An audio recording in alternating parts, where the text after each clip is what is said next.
where's this from? This one is at the State Historical Society. Yeah. She wants to smell you, is what she wants. Okay. Come in. Penny. It's a battle between Mandans, Hidatzas, Arikaras, and Hunkpapa and Ihunktuwana, Dakota people. Mm-hmm. They battled each other then, and later on they combined. Yeah. Then the Mandan Hidatsa Arikara became friendly with themselves, and but this is before all that. But this type here. And you re-studied, or is it? Oh no, this one is a reproduction, and it's rain tanned in the old way, so the face is still on it. The ears are tanned and then tucked inside the eyes. Yeah. Yeah. And then it's sewn shut, but the nose is still on it. Okay. And the blue claws from the legs are still on it. Yeah. So this is how it would have looked like around 1800. Oh yeah. Something. Yeah. Yeah. And how did it work to, let's say, to explain the battle to some growing up warriors? Wani tu ihani miwatani iwakdokta khadani naha hunkpapcha ihunktuwana o kichize hechetubo ke unkeapi. So I would say, you asked me what I would say? Okay, so English then. That would be, so that was the time when we were all at battle, all fighting each other here in this country. The Mandans, Hidatzas, and Arikaras against the Papa Lakota and the Yanktane Dakota people. The battle was different too. The way they fought was different. Some of them are naked, actually. The phalluses are evident on some of the pictography. Yeah. So today, or even in the 1800s, they wouldn't have been naked when they fought. So warfare changed in the span of 30 or 40 years. I don't think that was inspired or in part of Bodmer or Catlin or anyone else. But I can for certain identify Lakota people. And we can identify Hidatzas by their hairstyle and Arikara. Okay. They would have, since this was between Mandan, Hidatsa, Arikara, they would have had French guns. The Dakota, the Yanktane, likely would have had English flintlocks. In 1796 to 1803, we had this huge battle.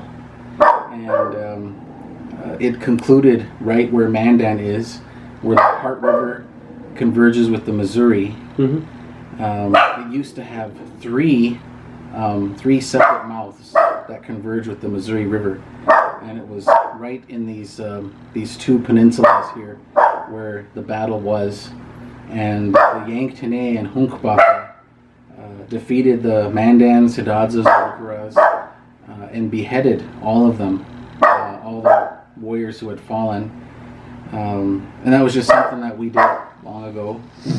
So their sign, the Mandan, Hidatsa, Arikara, the crow sign for Sioux Indians is actually this. And when they sign a Sioux Indian, it's always cutthroat. It's so clean and it's so fresh.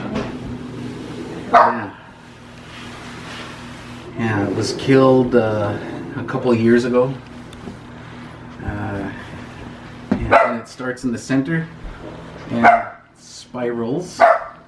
And I still have to add some more pictures on it.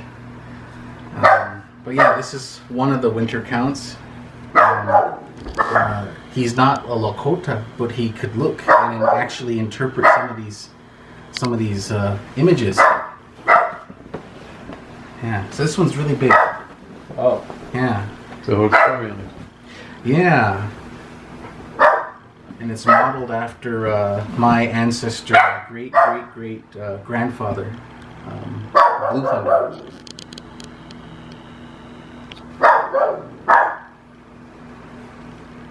the French wanted to honor Lakota people for contributions in World War II. And they honored our Lakota people before President Ronald Reagan did. Yeah. After the French honored our Native peoples, then Ronald Reagan passed the National Code Talker Day. But few Americans even know of that National Code Talker Day. Yeah. But we have Lakota people from Standing Rock who were code talkers during both World Wars. Mm-hmm. And so we have this tradition, this winter count tradition that goes back to this woman when she first came to us, 901. How do you date that? Well, the winter count does. All you have to do is look at a modern year, like something like this, and say, "Oh, that's 1868." Okay. And then you count back. Yeah. But 901. Oh yeah. What? Well, so there's like 1,100 pictographs, and if you look at some of the, she's getting brave now. Okay, but you look for cosmological events like the Lakota word came to me, not the English word. Ohazia. A solar eclipse. Okay. Oh, okay. Yeah. I live and speak English, and for some reason, when I start bringing these out, it's Lakota. Okay. Anyway, so you look for major astronomical events, like the solar eclipse. Then you go back. Yeah, then you count back to things like floods, major floods. Yeah, or you when stars fell. This would be 1821. And so in my mind, I have to think both ways. I look at the story, I look at the image, and if I remember just a handful of years, I can line it up with American or English system. Wiccara Indians in 1823. 1823. Yeah. But when people think Sioux and military, they think 1860s, 1870s, Little Bighorn. Before that, we were actually allies. Yeah. So I think in our own history that's recorded in U.S. history, America tends to make its own enemies. Yes. Yeah. In the 80s, it was Colonel Oliver North selling arms and training the men who became the enemies that President Bush pushed us into 15 years ago. Yeah. And so it's like a generation goes by, so the people who were friends in one year become enemies, 20, 30 years later. But that's United States. It's normal. Even now, it's the same. Yeah. The United States hasn't learned anything. That was the big event. I don't think we would, if you picked any winter count, you wouldn't find anything mentioning Weed or Bodmer. No, this is not, but this was then the big event afterwards. Yeah. But when it's put into English, it's funny. Okay, and you don't have to laugh if you don't want to, but it's okay. That year, the Great White Father came to Standing Rock. Oh yeah, the Great White Father. Yeah. But it's not ended yet, huh? No, I haven't put it on yet. No. But that year, I actually, I will put down like two hands reaching towards each other, like for a handshake. One hand will be dark, one will be light. Yeah, brown. One will be dark. Yeah. So because you decide how you. Well, yeah, that was such a huge year. Everybody was talking about that. Yeah. And so I, in my notebook, I took the initiative. Well, that's the year the president came. And you discussed that with the others. Actually, I didn't. No, I didn't.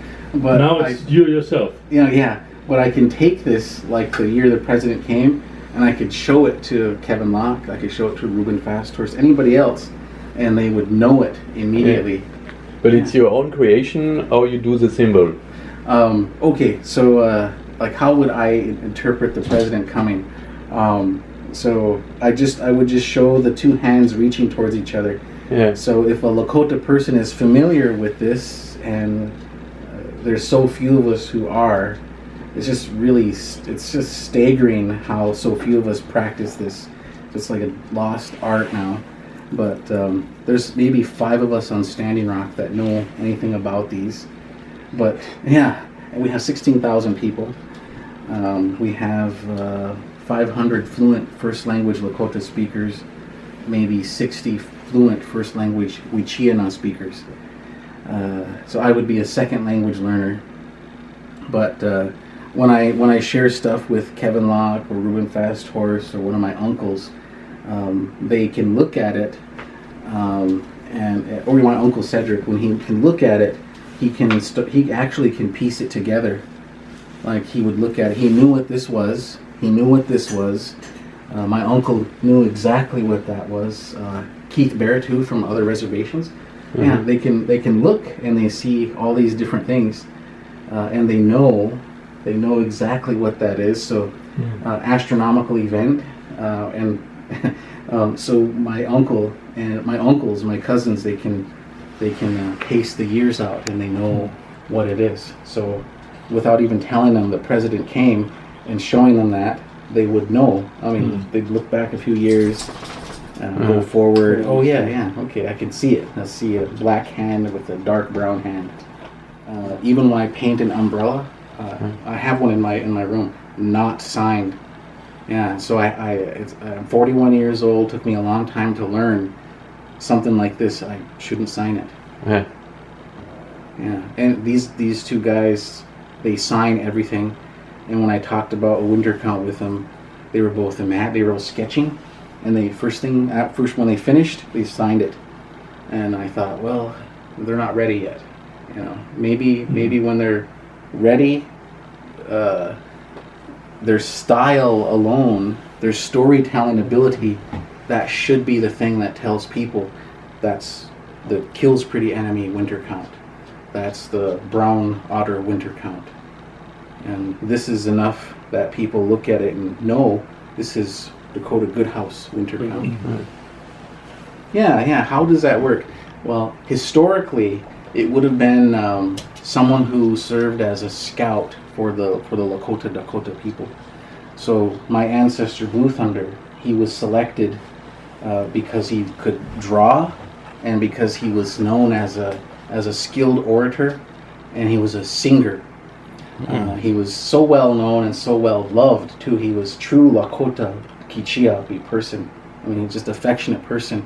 Even the settlers here in town, they enjoyed his company and his images around town too. So I think that's pretty cool. But he was selected firstly in his youth. He spent his youth and his manhood looking ahead for the people as a scout, Dongwea. So he was looking ahead all the time. And then when he passed his warrior days, he was selected by the Yanktonai people to keep the history and culture. And so he kept it. He created a winter count. His reached from 1788 to 1923. But he was appointed. He was selected for it. So he'd be from Dongwea, from a scout for the people. He was selected to from looking ahead to looking behind. Ehana Wichoha Oyakapi. So he spent his days in his elder days keeping the history for the people. This guy did not keep a winter count, but he was known as Kamina Wewe, which is bloody knife. So his pictograph style was very simple. It would have fit keeping a winter count, but he never actually made one. Instead, he was selected as Na Chan, which is a chief, a headman. Wiwa chief, we call it, and it shows the people praying. It shows them on Standing Rock. The lodges that are set up, they're dark. During the day, when dancers went inside the lodge, they wouldn't have been able to see anything. Anyway, the other thing that's what makes us outstanding is the appearance of the American flags.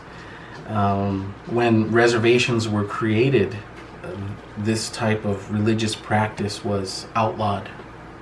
So it was criminal. And so the Indian agent, McLaughlin, would have looked and he would have had BIA police officers looking around if he heard there was a dance or a Sundance. And if they came across this, the BIA cops would have looked and seen American flags, and they would have reported to the Indian agent. The Indian agent might go down and see for himself, and it was supposed to look patriotic. Lakota people would never have flags in a Sundance, but the only way to practice Sundance was to have the flag, because Americans are nationalistic. I've got to have the flag everywhere. Yeah. And when the Indian agent would have come into the camp and asked, they would have told him, "Oh, we're praying for the country," or "We're praying for rain." It's camouflage. Yeah. This was my grandmother's maternal grandfather, Kamina Wewe. He was born about 1840, and his father before him was struck by the Ree, and he was born in 1804.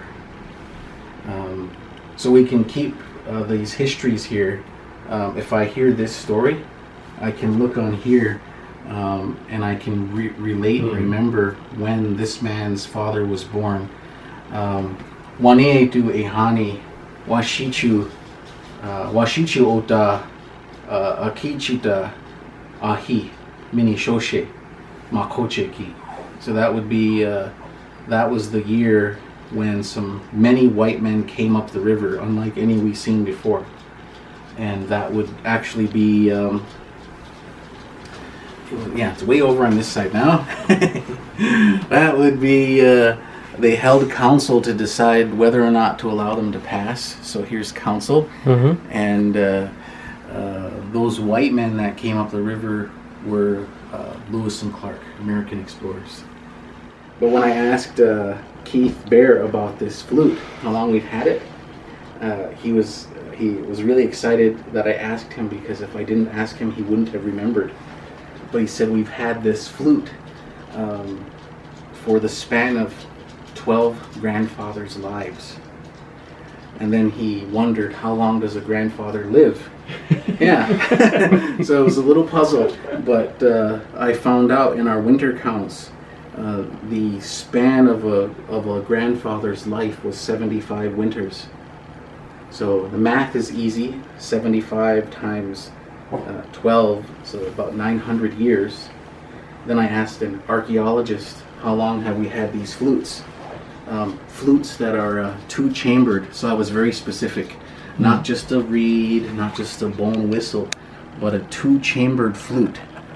And he said, Dr. Ray Wood said that in his findings, we've had these flutes, the two-chamber flute, on the Great Plains since about the year 900, or no, 1100. Yeah. 1100, so that almost lines Okay. right up. Yeah.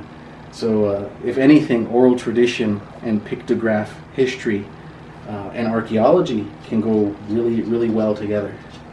The church put scriptures together based on the Gospel of Luke and said, make this. They didn't tell me what to draw, so they left that up to me. So in that case, that's the way it should be. That's the way it should be. I was really happy they did it that way. And then so they said, we want you to make this about the life of Jesus. And I'm like, okay, well, yeah, I have to start with his mother. Yeah. Yeah, has to be with the woman, not just the man. And so many of when patriarchy of Christianity was brought to us, it's so masculine focused, so patriarchal. So I put this together, and that's it starts with the story of this woman, not the story of Jesus. It starts with his mom. Yeah. Anyway. But then this is not year by year. This starts with Jesus, and then Yeah, so they selected the scripture, and so I Yeah. noticed that it wasn't year for year. Yeah, so they selected verse. They select something, so this represents like 1,000 years. Yeah, well, this could be like 30 some years. Yeah, and it would reach back to whenever Christ lived. Yeah. And the story can be continued, or is it closed now? Actually, it should continue. That was my argument. Like, Okay. I'll do this for you, but how are we going to show it's going to continue? Yeah. And so they're thinking about it. And one of my suggestions was, well, if we're going to talk about the life of Christ here, why don't we mention and continue it with how Jesuits came to the Lakota people and brought this Wanikia Ahi, this message of this savior figure to us. Yeah. But they're distinctly Lakota imagery here. Like healing the sick, we'd look at that and we'd see, oh, Lakota person would see smallpox. Yeah, so Again, yeah, not that there was smallpox in the Bible, but the Lakota person needs to see a cultural lens. Well, what kind of sick people? What kind of sick people did he cure? Well, yeah, smallpox would be a good example. Now this one right where we at? There is one where they're helping each other, and some of my people really didn't like it. That one? Oh, wait. Yes, that one. Okay. So, that would be Khadani Washte, and that would be the Good Arikara, and so it'll be like a Good Samaritan. Yeah. So they thought that was an important story. Should include it as a winter count. And I was okay. They said Samaritan. I'm like, well, there were no Samaritans here, but the staunchest enemy of the Lakota people a long time ago was the Arikara. Yeah, and so the Arikara, a Lakota person probably wouldn't have wanted his help. And so the only way to convey this story was to show an Arikara helping a Dakota person. Yeah. So yes, one of my aunts, she did not like it. She was, no. And I'm like, well, if you're a Christian, you need to, if you're a Lakota person, Lakolki Chiapi, affection. Yeah. Anyway.